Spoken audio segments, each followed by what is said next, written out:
ఆంధ్రప్రదేశ్లోని ఉమ్మడి కర్నూలు జిల్లా అత్యంత పేదరికాన్ని ఎదుర్కొంటున్న జిల్లాగా సోషియో ఎకనామిక్ సర్వేలో వెల్లడైంది. ఈ సర్వే ప్రకారం జిల్లాలో 42% మంది ప్రజలు పేదరిక రేఖకు దిగువన జీవిస్తున్నట్లు గుర్తించారు. ఆర్థిక, సామాజిక పరిస్థితుల ప్రభావంతో ఈ జిల్లా రాష్ట్రంలోనే అత్యధిక పేదరికాన్ని ఎదుర్కొంటుందని నివేదిక స్పష్టం చేసింది.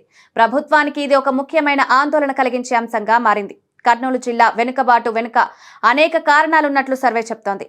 అభివృద్ధి అవకాశాల లోపం, ఉపాధి అవకాశాల కొరత, తక్కువ ఆదాయ వనరులు, వ్యవసాయ ఆధారిత జీవన విధానం, పరిశ్రమలు, వాణిజ్య రంగాల అభివృద్ధి తక్కువగా ఉండడం ఈ కారణాల వల్ల జిల్లాలో పేదరిక స్థాయి అధికంగా ఉందని విశ్లేషకులు అంచనా వేస్తున్నారు.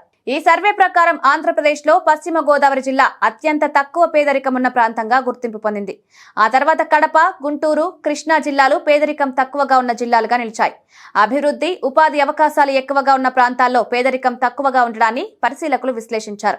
పరిశ్రమలు, వ్యవసాయం, వ్యాపార అవకాశాలు మెరుగ్గా ఉండే జిల్లాల్లో పేదరికం తక్కువగా ఉండగా కర్నూలు వంటి వెనుకబడిన జిల్లాలో పరిస్థితి భిన్నంగా ఉందని నివేదిక పేర్కొంది.